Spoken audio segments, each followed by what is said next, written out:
Orang yang hatinya tidak jahat, dia tidak akan menghancurkan orang lain. Dia tidak akan ngambil keputusan yang menyakiti orang. Dia tidak akan ngambil keputusan yang merugikan orang lain. Dia tidak akan bersuka cita di atas penderitaan orang lain. Orang yang takut akan Tuhan, simply dia akan menjauhi kejahatan. Hatinya nggak jahat sama orang.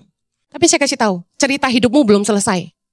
Entah kamu nuai itu di bumi, entah engkau nuai itu di kekekalan. Orang yang takut akan Tuhan, dia akan menghindari bahaya-bahaya yang satu hari dia akan tuai di ke depan nanti.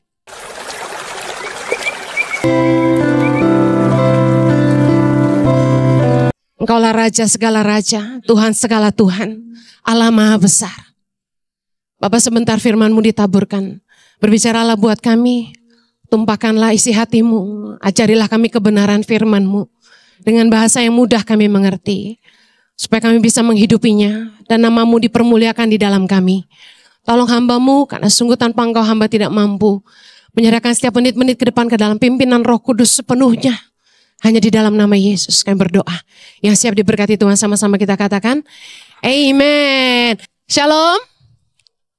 Semua baik-baik. Saya berdoa supaya firman Tuhan ini sebenarnya sangat sederhana. Tapi contoh-contoh praktikal yang saya bagikan sepanjang hari ini, saya harap bisa menolong Anda untuk ngerti firman Tuhan dengan lebih baik. Saya khotbah part 1, 2, 3 sepanjang hari ini. Yang ketiga, saya akan ulangi lagi, dasar pertimbangan hati. Hikmat dalam menghadapi masalah. Saya percaya bahwa dalam hidup setiap kita nggak luput dari yang namanya masalah. Setiap kita punya masalah yang berbeda. Tapi saya percaya bahwa Tuhan itu setia dan adil yang pasti akan kasih kita jalan keluar. Amin. Semua masalah yang kita hadapi, dikatakan firman Tuhan, nggak akan melebihi kekuatan kita. Kita pasti dapat menanggungnya. Nah, yang paling penting adalah gini, waktu kita menghadapi masalah, kita akan diperhadapkan dengan keputusan apa yang harus kita lakukan. Kita harus hati-hati karena respon kita dalam menghadapi setiap masalah akan membawa kita kepada keadaan di mana masalah kita itu selesai atau malah makin tambah parah. Makanya waktu kita punya masalah, kita butuh banget hikmat dari Tuhan. Karena respon kita terhadap setiap masalah akan menentukan apa yang akan kita hadapi selanjutnya. Menyelesaikan masalah atau masalah kita makin bertambah. It will either solve the problem or will lead us into a deeper problem. Nah, Mazmur 86 ayat 11. Raja Daud berdoa begini. Kita baca sama-sama. Tunjukkanlah kepadaku jalan-Mu ya Tuhan, supaya aku hidup menurut kebenaran-Mu. Bulatkanlah hatiku untuk takut akan nama-Mu.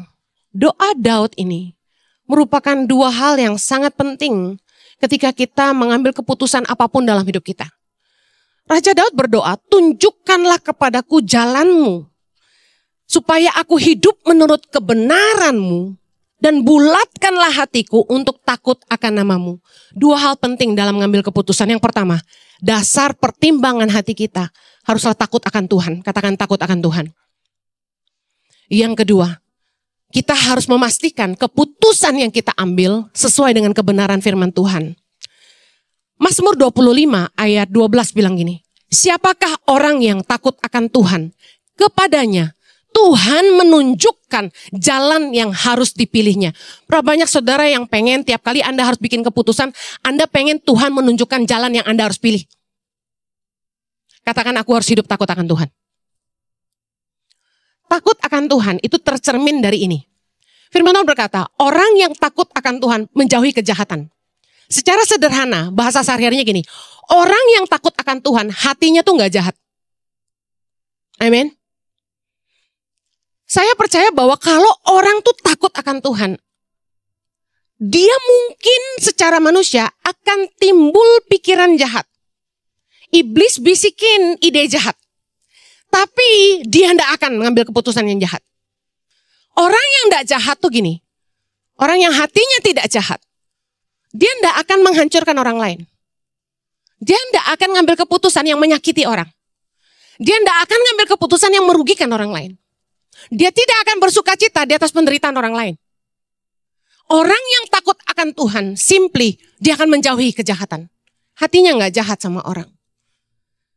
kita harus memastikan bahwa waktu kita ngambil keputusan yang kita buat itu nggak berlawanan dengan kebenaran firman. Apapun alasannya. Biasanya orang berat ketika itu urusannya sama cuan. Katakan cuan. Kita kalau foto kan suka gini kan. Kalau saya sih murni, love. Ini tuh love. Orang suka kidding-kidding di belakang saya bilang gini, Bu Heni, Tuhan memang penting, tapi cuan juga penting. Beda dikit loh Tuhan sama cuan. Tapi saya kasih tahu, Yesus gak pernah bandingin dirinya dengan apapun selain dengan mamon. Karena kebanyakan manusia paling berat tuh gini, taat sama firman, sama cuan, berat. Yang jujur bilang, iya sih. Saya kasih tahu dalam takut akan Tuhan tuh ada hikmat. Sehingga orang terhindar dari jerat-jerat maut. Firman Tuhan katakan gini dalam Ayub 28. Tetapi kepada manusia, Allah berfirman, sesungguhnya takut akan Tuhan itulah hikmat. Dan menjauhi kejahatan itulah akal budi. Kita pikir apaan nih maksudnya? Dengar baik. Anda kelihatannya firman Tuhan ini sederhana. Tapi ini yang akan menyelamatkan hidup Anda. Orang untuk cuan besar, nipu orang satu kali. Tapi saya kasih tahu, cerita hidupmu belum selesai. Entah kamu nuai itu di bumi, entah engkau nuai itu di kekekalan. Ada amin? Kita lihat hidup orang enak. Kok pelit tambah kaya? Kok jahat makin kaya? Anda kan belum lihat ujungnya. Kita lihat hari ini ujungnya. Berapa banyak orang yang akhirnya terbongkar aibnya dan masuk penjara. Itu rasa malunya tak terhingga. Jadi ibarat gini, kalau Anda tidak mau malu, anak cucumu tidak malu, Anda nabur yang benar hari ini. Orang yang takut akan Tuhan, dia akan menghindari bahaya-bahaya yang satu hari dia akan tuai di ke depan nanti. Anda kaya raya hari ini, tapi anak cucumu malu besok hari. Orang yang takut akan Tuhan, itu akan diselamatkan Tuhan.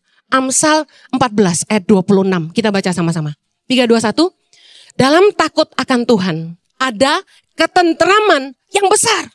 Bahkan ada perlindungan bagi anak-anaknya.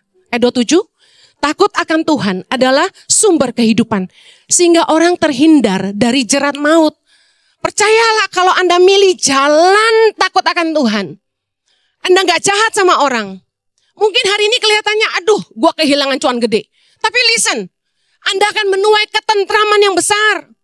Buat apa untung gede Anda harus kabur lari dari Indonesia, ganti nama, operasi muka. Sekalian Bu ini udah tua, tarik aja semuanya. No, hidupmu gak aman. Kamu takut ketemu orang Indonesia. Saya udah ketemu orang yang takut ketemu orang. Udah berapa? Bu ini, saya gak berani Bu, pelayanan di gereja Ibu. Soalnya Ibu kan online tuh. Kalau masuk YouTube yang nonton banyak, ntar ketahuan saya di mana. Loh, emang Bapak salah apa? Nah loh, saya kasih tahu. Orang itu kalau pernah buat salah, pasti takut. Kalau Anda enggak jahat sama orang, Anda hidupnya tentram. Saya digosipin, Bu Heni tuh lari dari Australia ke Indonesia karena banyak utang. Gua ketawa dong, lu kalau bikin gosip yang beneran dikit. Nggak elit banget.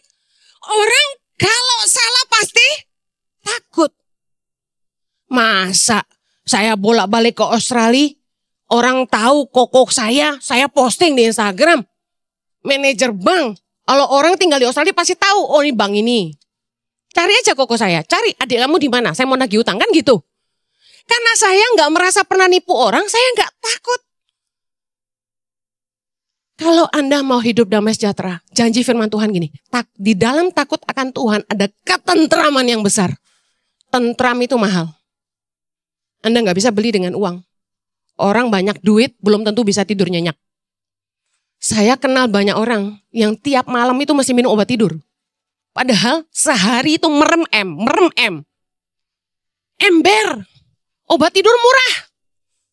Yang dia dapat tuh M tuh gak ada artinya. Saya kasih tahu ketentraman hanya datang dalam takut akan Tuhan. Bahkan ada perlindungan bagi anak-anaknya. Orang yang takut akan Tuhan itu gak perlu takut bahaya, gak perlu takut ancaman. Amin. Takut akan Tuhan ada sumber kehidupan sehingga orang terhindar dari jerat maut. Percayalah kalau Anda tuh memilih tidak berbuat jahat, Anda akan luput dari masalah-masalah yang lebih besar. Apa enggak sedih sih? Kalau anak-anak cucu kita, istri kita gitu, lihat kita ada di penjara, masuk TV. Apa enggak malu sih? Buat apa semua kekayaan coba? Jangan mau enak hari ini, sengsara besok. Lebih baik sengsara hari ini, senangnya besok. Amen. Katakan sama-sama yuk, orang yang takut Tuhan hatinya enggak jahat. Biar ingat. Kita akan bahas realita, problem dalam hidup kita sehari-hari. Ingat tadi saya bilang, dasar pertimbangan hati kita harus punya dua. Yang pertama apa? Loh, baru loh khotbah. Dasar pertimbangan hati kita harus dijaga oleh dua hal. Yang pertama, takut akan Tuhan. Yang kedua, kebenaran firman Tuhan. Pastikan keputusanmu dituntun dua ini. Takut akan Tuhan, tidak berbuat jahat. Yang kedua, sesuai firman Tuhan. Yuk kita ambil contoh kasus. Contoh kasus yang pertama. Ada orang-orang yang kirim DM dan komen bilang gini, Bu Heni, atasan saya nggak baik. Apakah saya harus berhenti dari pekerjaan? Juga ada yang bilang gini, Bu Heni, teman-teman kerja saya tuh nggak baik, toksik. Apakah saya harus resign? Apakah saya harus berhenti kerja? Ada beberapa yang tanya gitu. Saya jawab, dalam menghadapi masalah kita nggak boleh gegabah. Katakan jangan gegabah. Keputusan kita nggak boleh sampai merugikan diri kita sendiri. Amen. Apalagi khususnya bagi Anda pencari nafkah utama dalam keluarga. Jangan gegabah. Ingat, Anda yang punya cicilan bulanan, Anda yang punya tanggungan bulanan, jangan sembarangan emosi main berhenti kerja aja. Sabar dan minta hikmat Tuhan. Yesus berkata dalam Lukas 6, kita balik ke firman Tuhan yang jadi pegangan kita. Ayat 27. Tetapi kepada kamu yang mendengarkan aku berkata, kasihilah musuhmu. Berbuatlah baik kepada orang yang membenci kamu. Mintalah berkat bagi orang yang mengutuk kamu. Berdoalah bagi orang yang mencaci kamu. Waktu kita diperhadapkan dengan orang-orang yang tidak baik di lingkungan kita, kita pegang firman Tuhan. Apalagi ini Yesus ngajarin. Banyak orang yang setelah saya khotbah itu respon gini, Bu Heni khotbah gampang, ngelakuinnya susah. Bu Heni pada prakteknya susah. Orang jahatin kita, masa kita diam aja. Dengerin, firman Tuhan gak pernah salah. Selama kamu pegang firman Tuhan, kamu akan nuai kebaikan. Sebagai orang percaya, Anda harus pastikan Anda harus tetap jadi berkat. Yesus ini ngajarin supaya kita tetap jadi berkat tuh gimana? Tetap lakukan yang terbaik di tempat pekerjaanmu dan tabur kebaikan buat atasanmu. Tabur kebaikan buat teman-temanmu yang tidak baik sama kamu. Dikatakan berdoalah bagi orang yang mencaci kamu. Doain bosmu yang cerewet. Doain atasanmu yang suka menekan. Doain temanmu.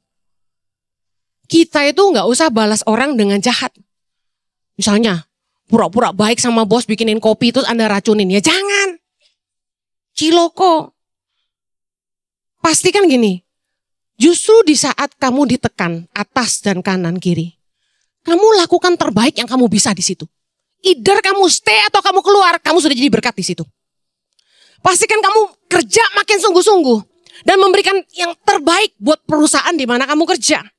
Amsal 22 ayat 29 bilang gini, pernahkah engkau melihat orang yang cakap dalam pekerjaannya? Di hadapan raja-raja ia akan berdiri dan bukan di hadapan orang-orang hina. Kalau kamu lakukan yang terbaik di tempat kerjamu, kalau supervisormu yang jahat, jangan-jangan nanti kamu yang gantiin dia. Tuhan gak lelap, bosmu gak buta. Amin. Kita bisa lihat. Kita gak selalu ngandalin bawahan kita langsung, kita pasti lihat di bawahnya. Kalau mereka lebih kreatif, mereka lebih cepat, tajam, yang di bawah bisa naik ke atas. Jangan fokus yang salah. Kadang-kadang gini, banyak sekali hal-hal di hidup kita yang mengalihkan fokus kita, yang mengalihkan ketajaman kita. Harusnya kita fokus bangun hidup kita, bangun apa yang Tuhan ditaruh tangan kita, tapi terlalu banyak pengalihan. Kita dipusingin lah sama urusan-urusan yang gak penting. Urusan-urusan yang gak perlu. Makanya saya paling males duduk ngegosip sama temen. Buat saya buang waktu. Lebih baik waktu kita yang berharga itu kita pakai buat ngerenung mikirin what else to do. Tiap kali saya doa, saya selalu tanya gini, Tuhan, what do you want me to do for you? Tuhan mau aku bikin apa buat Tuhan? Saya selalu mikirin tangan pengharapan ini ke depan mau gimana? Saya udah mikirin nih, 10 tahun ke depan saya umur segini. Tangan pengharapan gimana ya? Gue masih kuat gak ya? Saya udah mikirin jauh ke depan. Saya gak punya waktu buat ngebahas suami orang itu ganti istri berapa kali. Istri orang itu sukanya beli Hermes, beli Chanel. Gak ada urusan sama gue. Kebanyakan kita, fokus kita terganggu sama penghalang-penghalang ini.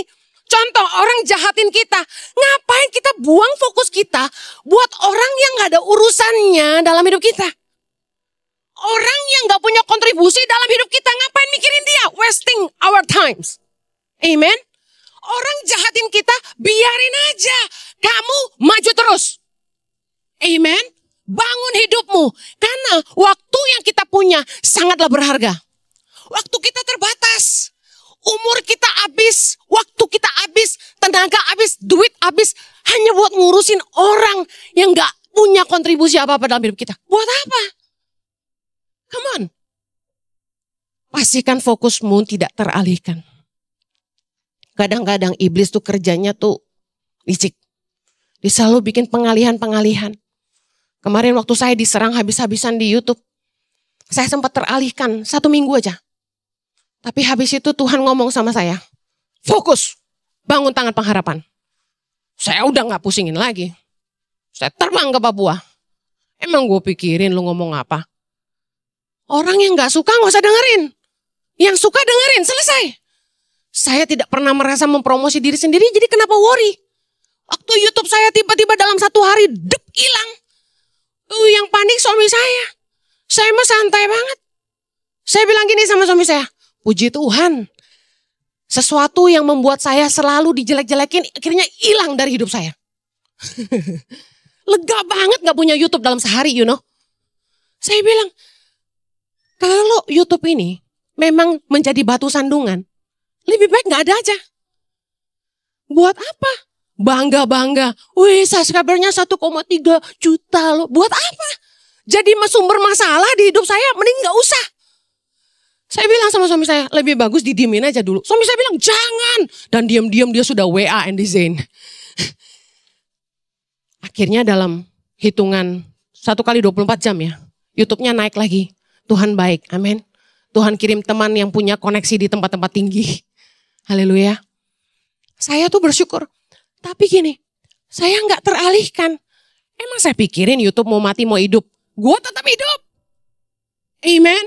Saya tetap kejar panggilan Tuhan dalam hidup saya. Saya lagi di Papua tuh lagi YouTube turun. Saya gak pusing sama sekali. Saya nyantai. Saya senang suami saya tadi pagi khotbah gini. Kita ngikut aja arus air. Semakin kita menyerah, arus air akan membawa kita cepat sampai ke tujuan. Ngikut aja maunya Tuhan. Gak usah dilawan. Kalau memang proses itu harus terjadi dalam hidup saya, ikut aja maunya Tuhan. Amin. Saya makin sampai ke tujuan makin cepat. Kita harus tahu kadang-kadang nih ada hal-hal yang kita gak perlu pusingin di hidup kita. Termasuk orang-orang yang jahat sama kita. Di tempat kerja, di dunia usaha. Berapa banyak orang-orang yang gak baik. Jangan fokus untuk jatuhin mereka. Untuk jahat sama orang. Orang yang takut akan Tuhan gak akan pernah berusaha menjatuhkan orang lain. Orang yang takut akan Tuhan gak akan menyerang orang lain. Orang yang takut akan Tuhan gak akan melukai orang lain. Kita harus fokus. Yesus bilang gini di firman Tuhan.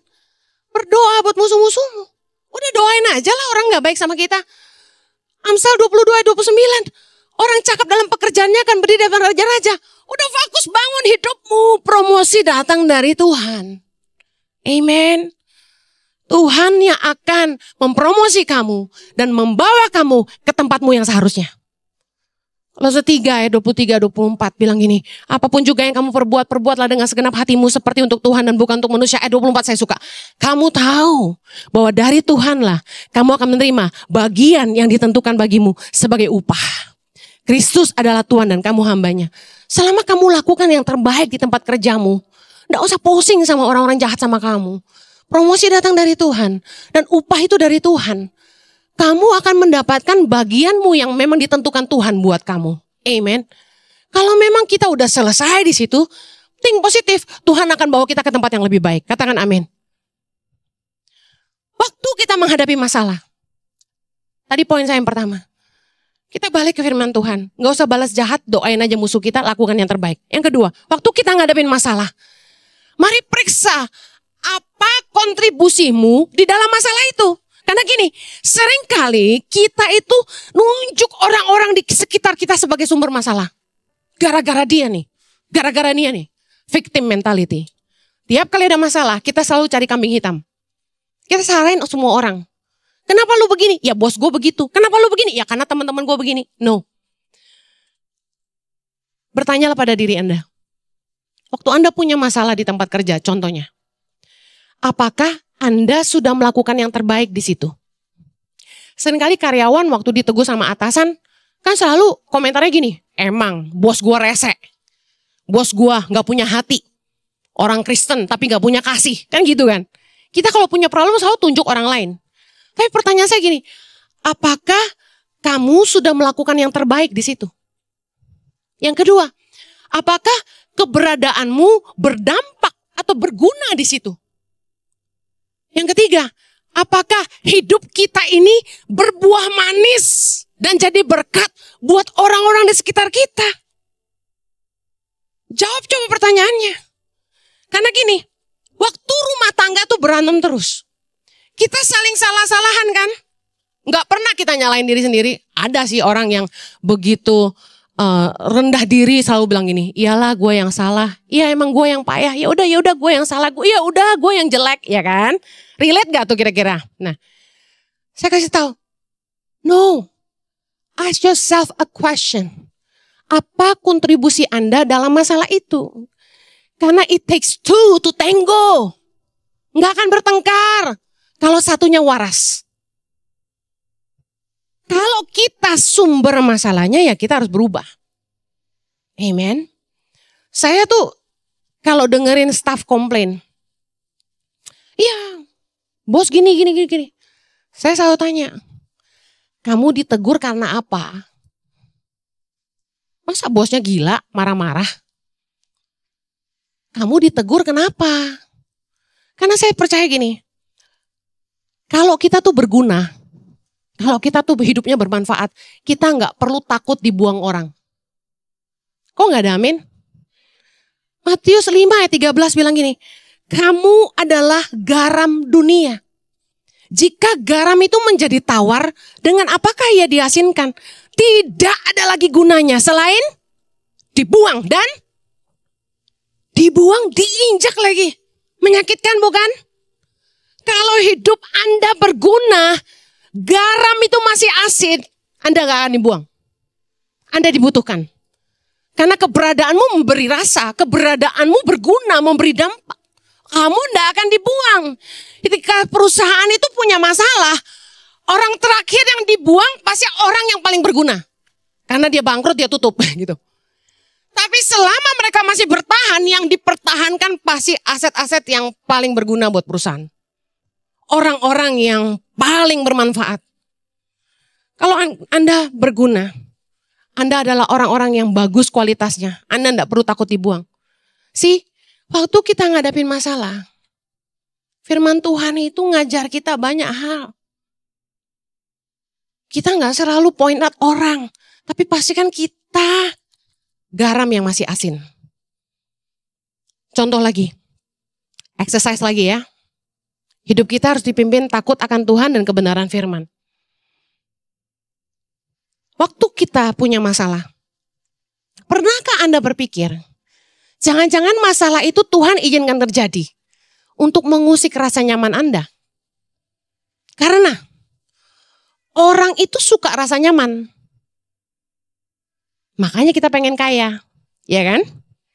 Karena kita pengen nyaman. Nah, masalah itu sering Tuhan pakai.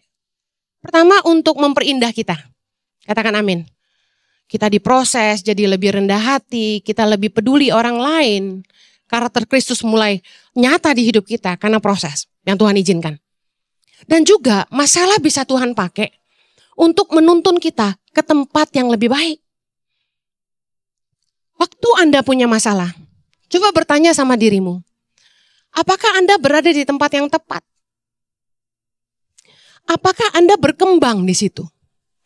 Apakah talentamu maksimal di situ? Apakah hidup kamu jadi berkat di situ? Tidak ada hal yang lebih membahagiakan selain tahu kita dibutuhkan. Setuju, katakan amin. Feeling happy gak kalau you know that you are needed? Anda dibutuhkan di situ. Pasti happy banget ya kan? Wow. Pernah gak berpikir gini? Kalau gue mati ada gak yang nangisin gue? Jangan-jangan istrimu bersorak-sorai langsung pesta 40 hari. Yeay, janda gue. Kawin lagi. Jangan-jangan suamimu nunggu-nunggu hari kematianmu untuk ganti istri baru. Coba bertanyalah, kalau kamu mati, menangiskah keluargamu? Kehilangankah keluargamu? Kehilangankah karyawanmu? It is wise to think about the end day. Kita kadang-kadang harus mikir sampai ke situ. You know, kadang-kadang kalau saya lagi kesel nih sama suami saya, Tuhan tuh ingetinnya gini, emang kalau gak ada Jojo lu bisa? Gak bisa gue sih, gak sanggup gue sih. So, tadi suami saya khotbah, saya gak tahu kalau tadi saya ada meeting di dalam jadi gak bisa dengerin dia khotbah. Ternyata suami saya khotbah tentang dia masuk rumah sakit kemarin 2 hari. Di sini siapa yang follow Instagram saya, boleh angkat tangan? Cuma supaya tahu Anda ngerti yang saya bicarakan. Oh cuma sedikit, tolong yang lain follow dong. Henny Kristianus. Nah jadi gini, biar gak capek ngomongnya. Jadi malam-malam saya posting foto kami berdua. Nah yang ngangguk-ngangguk pasti tahu. Saya nulis, Dear my Jojo, Dearest my Jojo ya tahu ya. I pray that you are well and live a long life.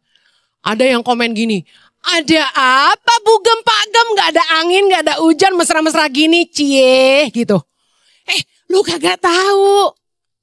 Jojo lagi di rumah sakit, gue lagi tidur di sofa nemenin dia. Sofanya gak enak lagi. Pinggang saya sakit, tapi saya gak ngomong sih. Kan nemenin suami. Hari Rabu malam abis saya khotbah 60 minutes, saya langsung lari ke rumah sakit nungguin Jojo.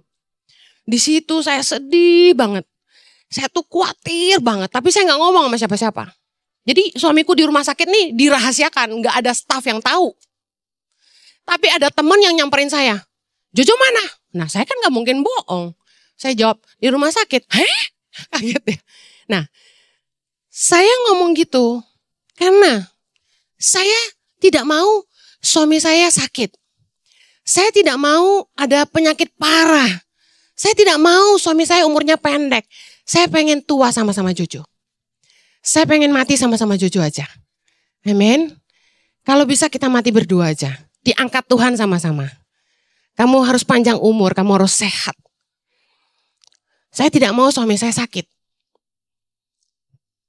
Saya stres banget waktu dia di rumah sakit itu karena kita gak tahu dia sakit apa gitu.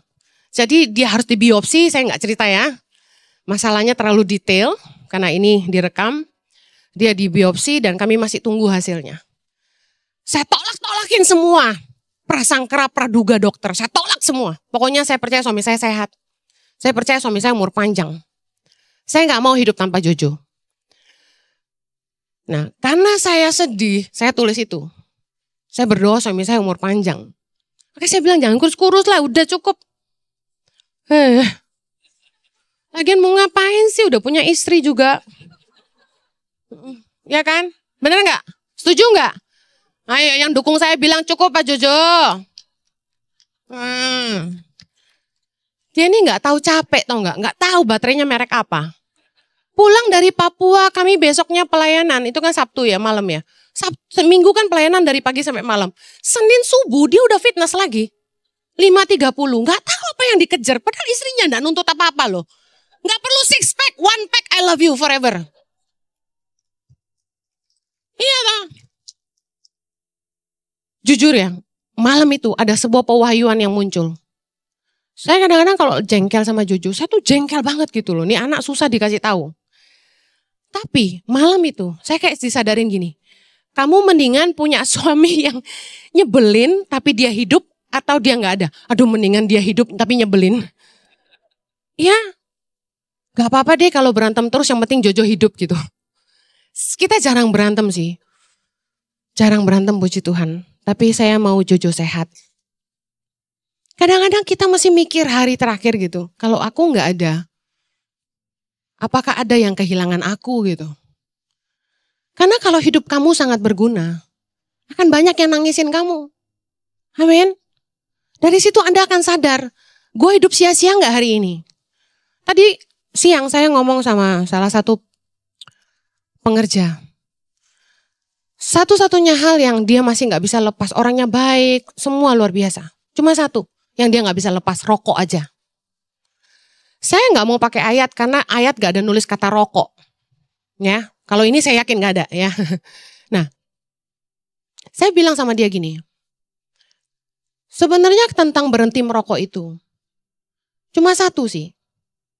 Kamu kalau gak mau berhenti ngerokok. Kamu lagi meninggalkan warisan buat anak-anakmu. Warisannya apa? Gak apa-apa kok melakukan sesuatu yang kamu tahu sebenarnya gak baik buat kamu. Ngerokok kan gak baik. Tapi dia tetap lakukan kan. Jadi kamu lagi gak sadar kamu ngajarin anakmu ini. Meskipun kamu tahu sesuatu itu tidak baik, tidak apa-apa, lakukan saja gitu. Jadi cuma itu doang yang saya ingetin. Kamu boleh ngerokok kalau kamu rasa itu benar. Tapi kalau kamu tahu rokok ini merusak hidupmu dan ngasih teladan yang tidak baik buat anak-anakmu, kamu harus menang di situ. Karena kamu lagi ngajarin anak-anakmu. Sesuatu ini tidak baik, tapi oke kok, it's okay to do it. You know what I mean? I hope you understand. Kalau kita tuh hidup takut akan Tuhan, saya percaya masalah apapun yang datang dalam hidup kita, Tuhan tuh bisa pakai buat nuntunin kita. Amin. Tadi Mazmur 25 ayat 12 bilang gini, siapakah orang yang takut akan Tuhan?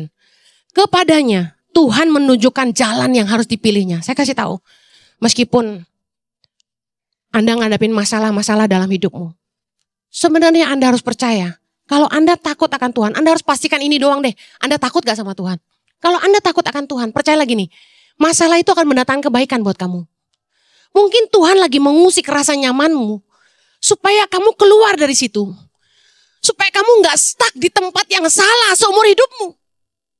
Saya ketemu orang, dia kerja di tempat itu belasan tahun, hampir 20 tahun.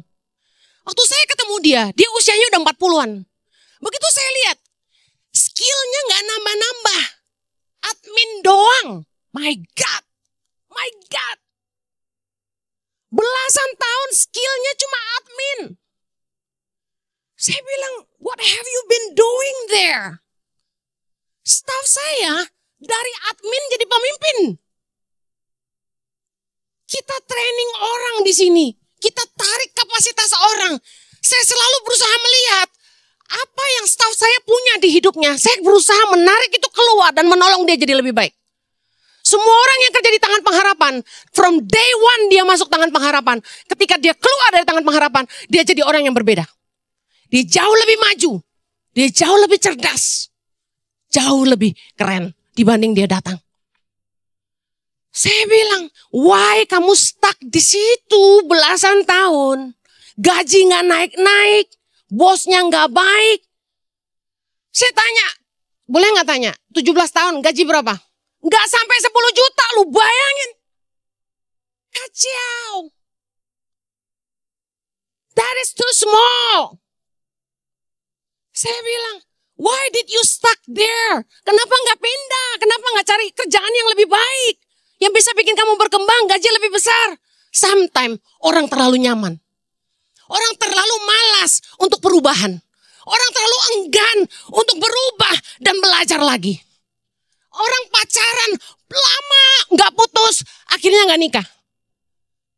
Dia udah tua, yang cowok putusin dia. cowok itu cari gadis yang lebih muda, nikahin dia. Nah dia udah tua. Sometimes it is wrong to stuck in a relationship that going nowhere. Why maksain jalan kalau nggak kemana-mana? Loh Bu, kan yang cewek nggak boleh nembak. It is your right to ask. Untuk bilang gini, boleh nggak gue tahu ini hubungan mau dibawa kemana? Karena kamu invest your life there. You are talking about your future. Kamu lagi ngomong soal masa depan. Kamu gak mau investasi hidupmu, waktumu, hatimu, masa depanmu dengan orang yang salah. Yang gak bisa ngasih kamu apa-apa di masa depanmu. Come on. Firman Tuhan itu luar biasa, tau gak? Kalau kamu tuh takut akan Tuhan, Tuhan akan nuntun hidupmu. Masalah tuh datang, Tuhan izinkan. Supaya kita tuh gak stuck di tempat yang salah. Tuhan rusak rasa nyaman kita. Supaya kita belajar terbang seperti anak-anak Raja Wali. Pergi ke tempat yang seharusnya kita ada. Jangan sampai Anda stuck di tempat yang salah sampai Anda tua. Roma 8 ayat 28 berkata, kita tahu bahwa Allah turut bekerja dalam segala sesuatu untuk mendatangkan kebaikan.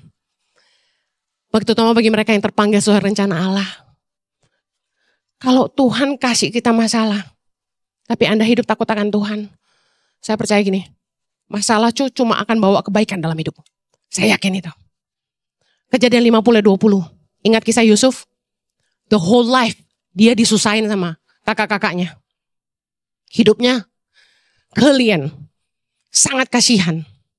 Masukin lubang sumur, dijual jadi budak. Jadi pembantu di rumah Potifar. Difitnah, masuk penjara.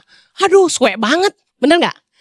Kita kalau jadi dia pasti bilang apa? Sial banget nih hidup. Banyak anak muda yang DM saya bilang gini, Tuhan gak adil, hidup saya susah terus.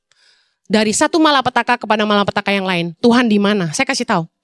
Kalau kamu merespon dengan benar, kamu percaya pada Tuhan dan kamu hidup takut akan Tuhan. Orang boleh meleka-rekakan yang jahat sama kamu. Tuhan sanggup merubah itu jadi kebaikan buat kamu. Amen. Saya bukti nyata. Dari kecil susah. Dibuang orang tua. Mau sekolah gak ada duit. Saya harus kerja. Bahkan waktu saya jadi full time di gereja, dijadi budak di rumah orang kaya. Bayangin, saya besar, kerja keras. Kayaknya hidup gak pernah bahagia. Direndahkan orang, selalu dihina orang. Tapi Tuhan angkat saya. Tuhan pulihkan hidup saya. Tuhan kasih saya kebahagiaan. Kasih saya suami yang baik. Anak-anak yang baik. Saya puji Tuhan. Orang stres, anaknya begini, anaknya begitu. Saya puji Tuhan, anak saya baik. Orang bilang anaknya sakit ini, sakit itu. Puji Tuhan. Kami hidup pas-pasan, tapi anak saya sehat-sehat. Tuhan kasih saya anugerah demi anugerah. Bisa keluar negeri, pelayanan sana-sini. Dikasihi banyak orang. Punya anak banyak di seluruh Indonesia. Saya mau kasih tahu. Semua kemurahan Tuhan. Berangkat dari perbuatan jahat orang di hidup saya. Gak ada yang baik yang saya kecap waktu saya kecil. Bahkan waktu saya kerja sama gereja, saya dijadiin budak di rumah orang kaya, tau gak? Persis kayak Yusuf di rumah Potifar. Tapi saya merespon dengan benar. Saya lakukan yang terbaik yang saya lakukan. Dan Tuhan ubah niat jahat orang jadi kebaikan buat saya. Satu hari saya jalan pergi ke gereja mau mimpin pujian dengan semangat. Gembala saya telepon saya. Kamu gak usah ke gereja lagi. Kamu gak usah mimpin pujian hari ini.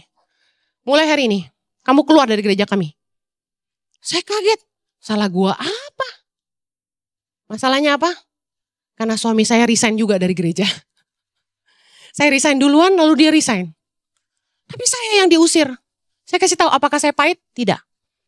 Setelah saya diusir keluar dari gereja, saya ketemu gembala saya di tempat lain, saya tetap peluk dia.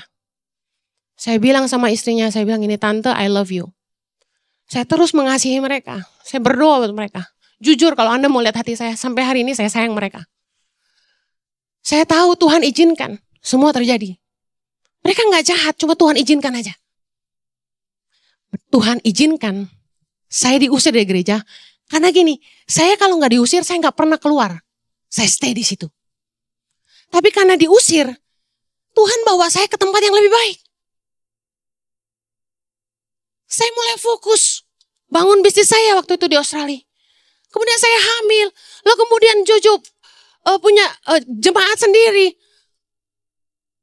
Jojo punya usaha. Hidup kami makin diberkati. Karena kami gak pahit. Tiba-tiba waktu saya liburan pulang ke Indonesia. Di tengah-tengah kenyamanan kami. Tuhan panggil saya pulang. Kalau hari itu gak terjadi, saya diusir dari gereja itu. Mungkin saya sampai hari ini masih stuck di gereja yang sama. Mungkin saya gak pernah ngerti bahwa Tuhan punya panggilan buat saya di Indonesia. Apapun lah yang orang lakukan dalam hidupmu yang gak baik. Kuncinya gini, kalau kamu takut akan Tuhan dan kamu hidup dalam kebenaran firman Tuhan, Tuhan sanggup mengubah yang tidak baik jadi kebaikan dalam hidupmu. Katakan amin. Anda percaya? Katakan aku percaya Tuhan. Kita doa yuk. Bapa di sorga, kami menyerahkan hidup kami ke dalam tangan-Mu. Semua perkara, semua masalah yang kami hadapi, kami bawa di hadapan-Mu. Tolong kami supaya pertimbangan hati kami selalu takut akan Engkau. Supaya kebenaran firman Tuhan selalu jadi pegangan dalam hidup kami. Kami tidak membalas kejahatan dengan kejahatan, tapi melakukan apa yang baik buat semua orang. Berdoa supaya kami semakin mengenali panggilan rencana-Mu dalam hidup kami. Bahwa di dalam badai kehidupan, bahwa di tengah-tengah badai Tuhan sanggup bicara buat kami. Tuntun hidup kami Tuhan. Hamba-Mu berdoa buat jemaat-Mu. Semua persoalan dan masalah dan pergumulan yang mereka hadapi hari ini. Tuhan, kami bawa di hadapan-Mu. Engkaulah yang sanggup menolong mereka. Biarlah takut akan Engkau memerintah dalam hati mereka. Hamba-Mu berdoa. Tuntunlah mereka. Memilih jalan yang terbaik. Terima kasih Tuhan. Hamba-Mu berdoa tidak ada rencana-Mu yang gagal dalam hidup setiap kami.